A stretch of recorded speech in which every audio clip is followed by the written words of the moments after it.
I am here at the gravesite of Meriwether Lewis, who died of mysterious circumstances. He was buried at the place where he was found.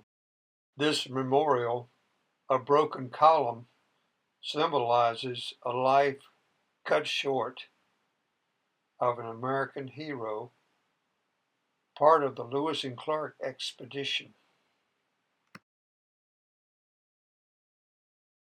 He was the governor of the Louisiana Territory, based in St. Louis. He was headed for Washington, D.C. on the Natchez Trace in order to settle some accounts concerning the Corps of Discovery. He stopped for the night at Grinder's cabin.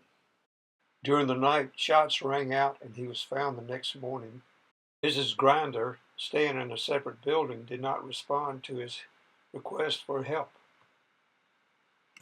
He lay dead by the Natchez Trace and was buried where the memorial marker is. In the language of Mr. Jefferson, his courage was undaunted. His firmness and perseverance yielded to nothing.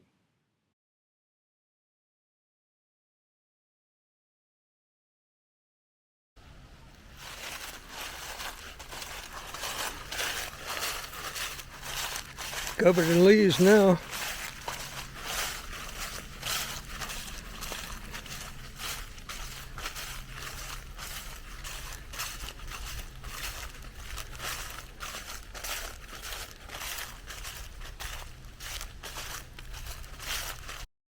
Was it suicide, as Miss Grinder said, or was it murder? The controversy still continues today. He was 35 years old when he died.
I spent a couple nights camping here.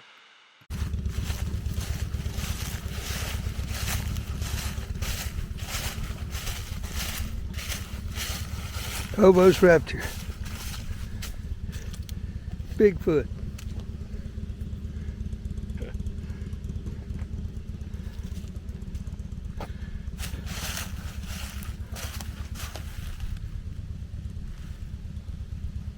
This is one of the coolest camper deals I've ever seen. You can actually walk around inside the camper shell.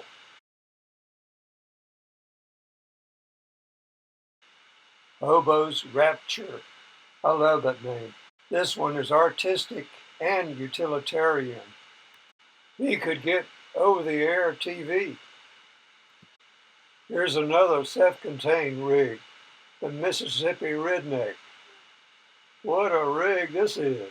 I gave him a donation for taking a picture of his rig. The magnolia is the state flower of Mississippi.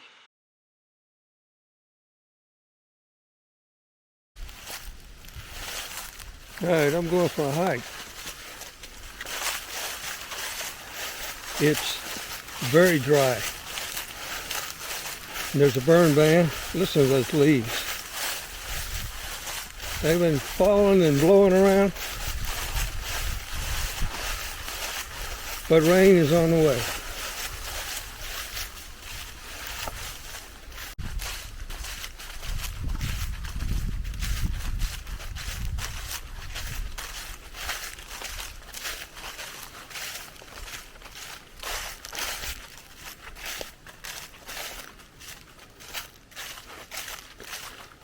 There's so many acorns on the ground when you're coming downhill. It's like slipping and sliding on those things. All right, I'm going to take the right-hand turn and go along Little Swan Creek, which you can see down below, and then get on the old trace, the actual trace. There's the creek.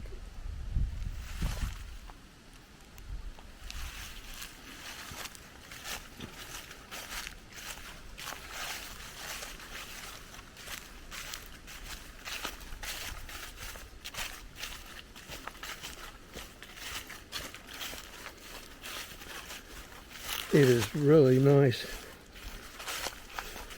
to be hiking in this kind of weather. In the summer months, you would have all kinds of flying insects climbing upon you. This time of year, you don't have to worry about that. That's the nice thing about hiking in colder weather.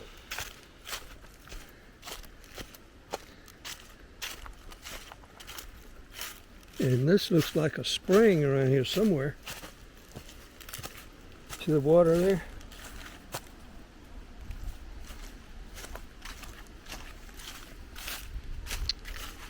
And look at this rock embankment, or bluff, whatever you want to call it.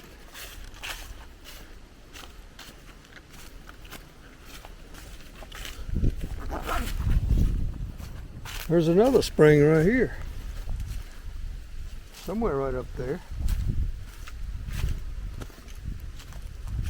There were 3 tribes of Indians along the Natchez Trace. The Natchez Indians around Natchez. Middle Mississippi was controlled by the Choctaws, and northern Mississippi and Tennessee were controlled by the Chickasaws. The Choctaws and Chickasaws were originally the same tribe when they moved into this area, and then they had a falling out and split into 2 tribes.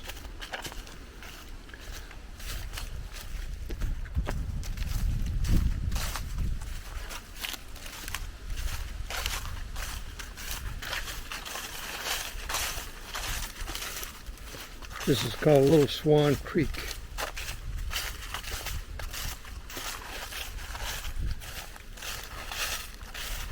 And this is a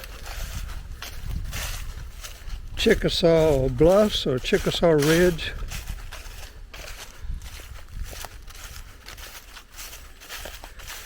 At a place called Nania Waiya, Hill of Origins, the two tribes separated. The two tribes claimed their respective territories and hated each other from then on.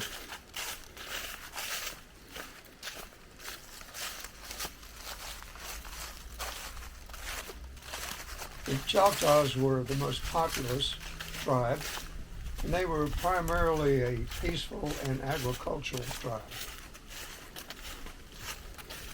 The Chickasaws were just the opposite. They were restless hunters who frowned upon farming in villages.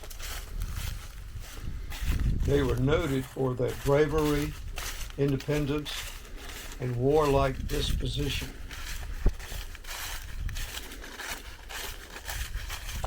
The site where Memphis is today was originally called Chickasaw Bluff. The Chickasaw tribe claimed and controlled western Tennessee.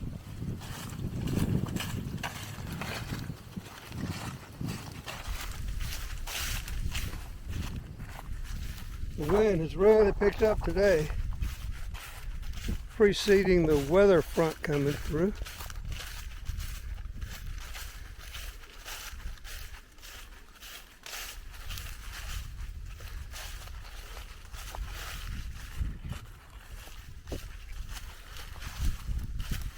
Another spring right here, look. This place has got springs all over the place. This yellow tree is probably a birch.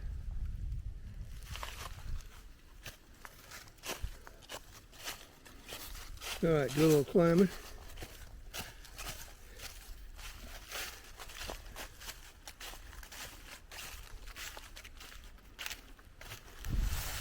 Look at the drop off down to the creek.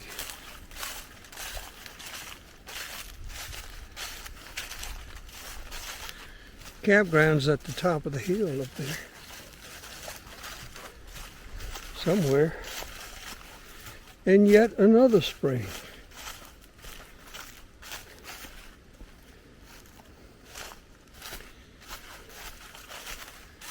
Well, you certainly wouldn't be lacking for water because these things are still running. Oops. Almost slipped.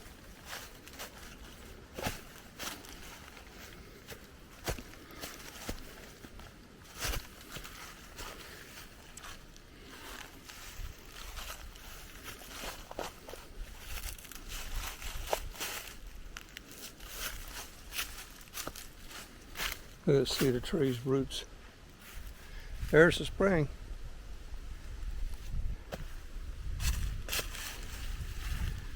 Looking back down to the river.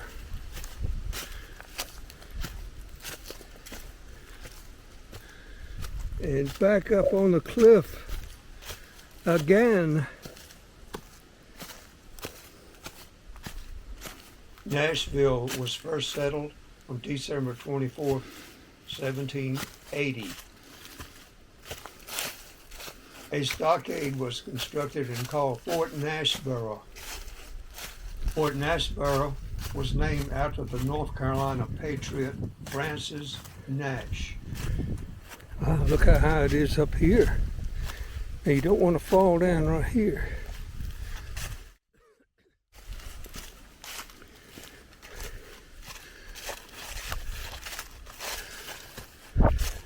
This area, the Meriwether Lewis Memorial, is about 65 miles south of present-day Nashville.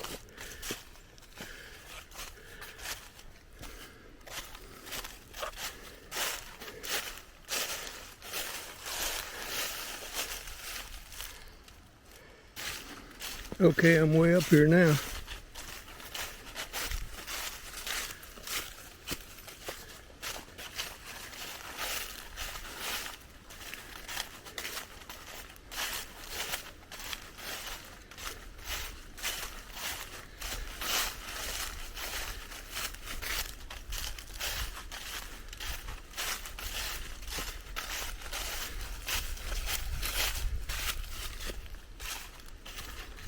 Look how far down the river the creek is.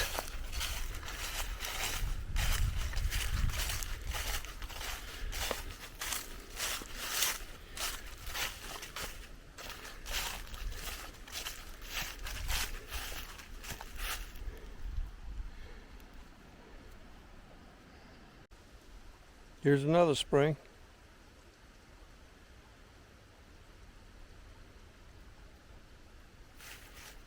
And creek. Looks like I got a cross right here.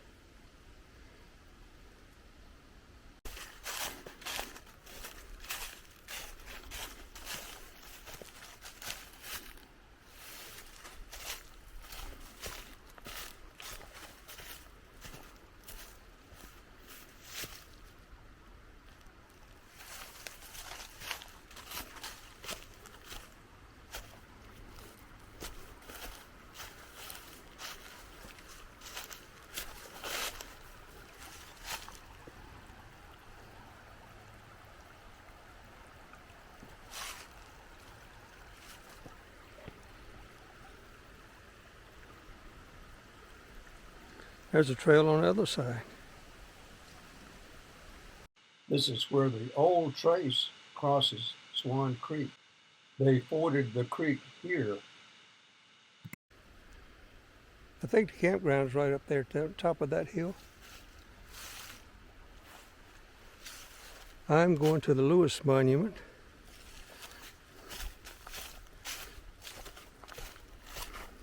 And here's another marker. Two of them, as a matter of fact. Let's see what they say.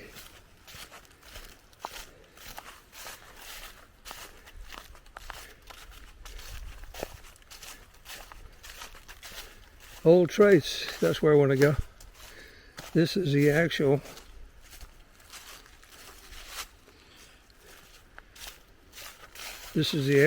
Natchez Trace, the original.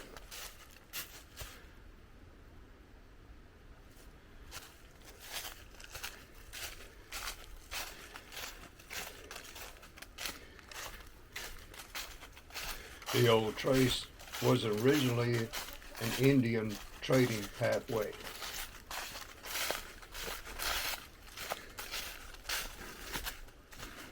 I guess it evolved from Indian trails.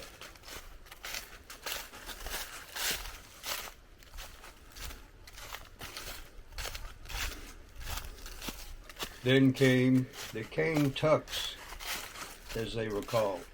These were people from Kentucky mostly. And then Andrew Jackson, General Andrew Jackson, brought a contingent of soldiers, or an army I guess it would be, down this trail.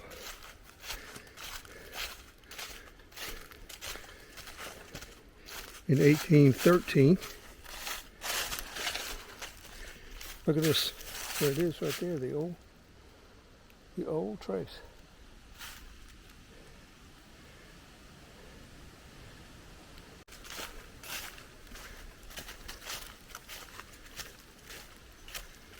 Look at these trees all blown down here. Must have had a heck of a windstorm. Like 3 of them.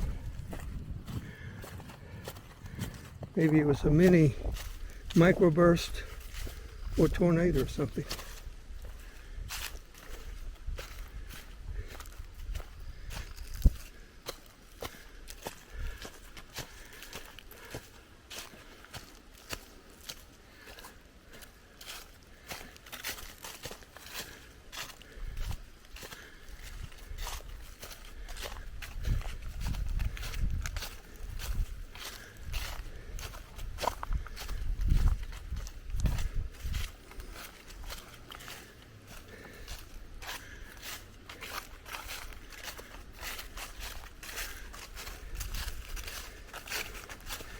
The angle of the sun is getting quite low. It is 2:30, but look how low and dark it is at this time of day. Another big tree blown down.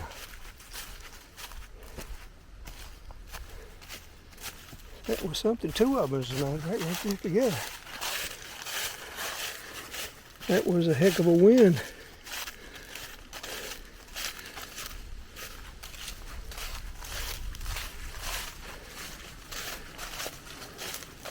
And yet another one.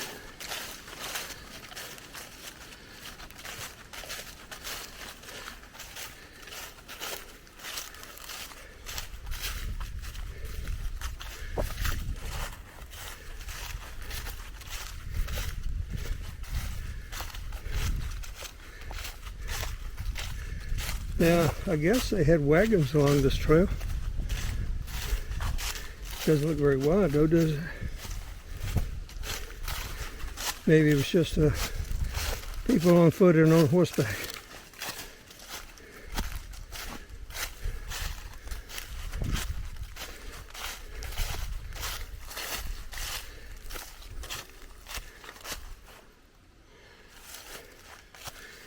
I'm headed up to the top. Up to where the stand we died at.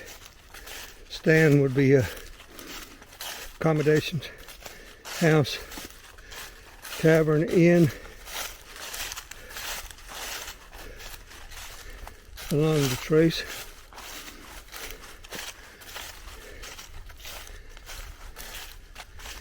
And it was at this stand where he took his life.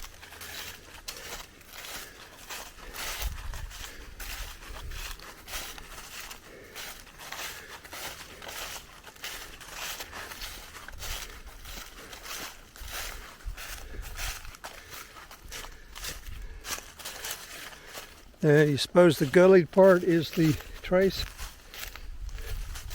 That would be my guess.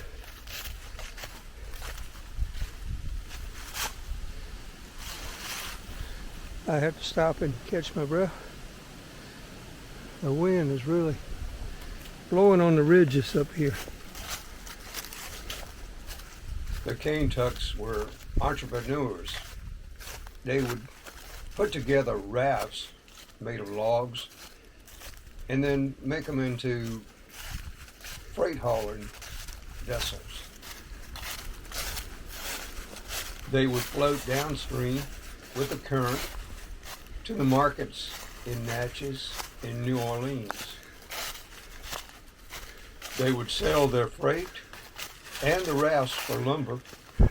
Then with their gold and Spanish silver in their pockets, they would have to walk back to their homes in Kentucky and Tennessee.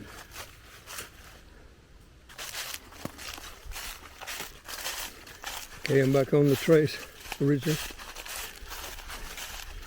And I was pondering, how did they know when robbers, or how would they discover robbers, especially when the leaves were very thick? I mean, there's everywhere they could hide, quietly waiting for you. So I guess you had to be vigilant all the time. Even at night, you were camping out. They would join other travelers and travel in groups for safety. There was safety in numbers, and at their encampments each night, someone would have to stay up overnight on guard as sentinels. There was no law enforcement authorities around. You had to protect your own self.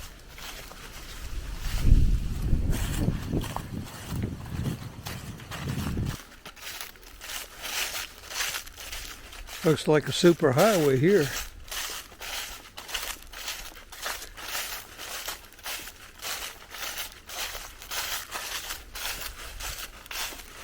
And I wonder how many miles they would cover per day.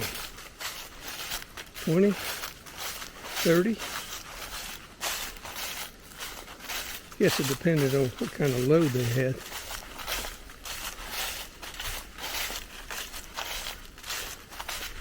Meriwether Lewis had a trunk that had the logbooks, diary of his excursion, the Lewis and Clark excursion. So they were recovered. That was the purpose of his trip. He was going to Philadelphia to finish editing a journal and turn it in to get paid. And I think he was only 35 years old when he died. He was under financial duress and having political problems and duplicity with his job as the governor. His behavior was somewhat erratic, which added to the mystery of his demise.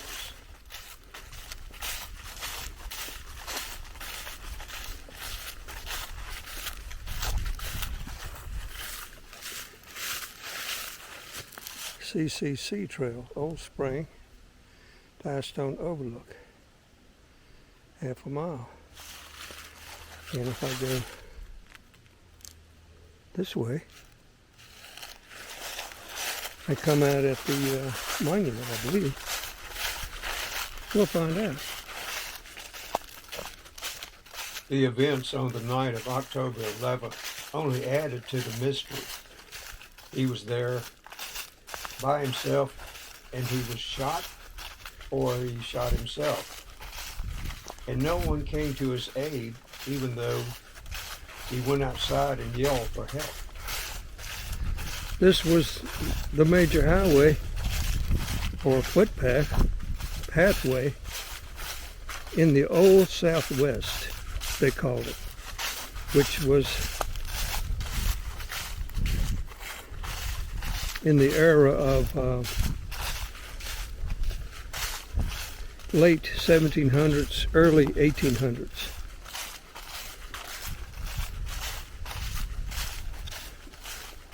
He was found the next morning, dead, lying on the pathway near the monument and gravesite. His money was missing and never recovered. There were many freight boats, which was like a raft. They built sort of a raft, log raft, and they would put the products in a barrel, strap them to the log, and go drifting down the Ohio River from Kentucky,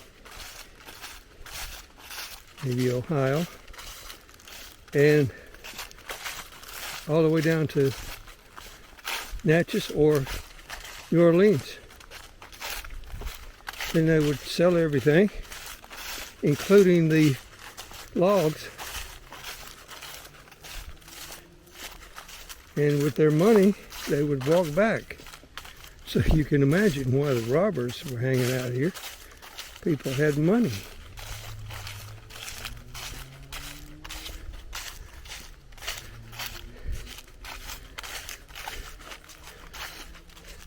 An official inquiry was conducted later and listed his death as suicide, in spite of the many odd circumstances that occurred that night.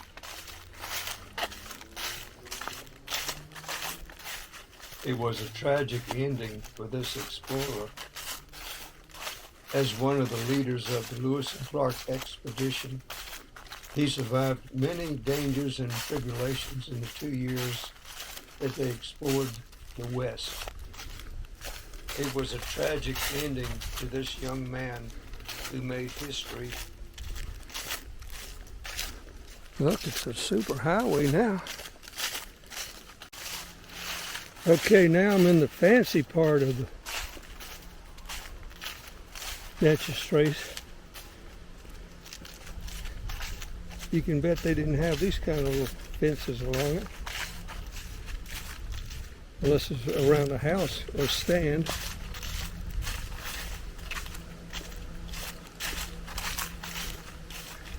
This is accessible from the parking area. So this comes out at the gravesite, and the grinder stand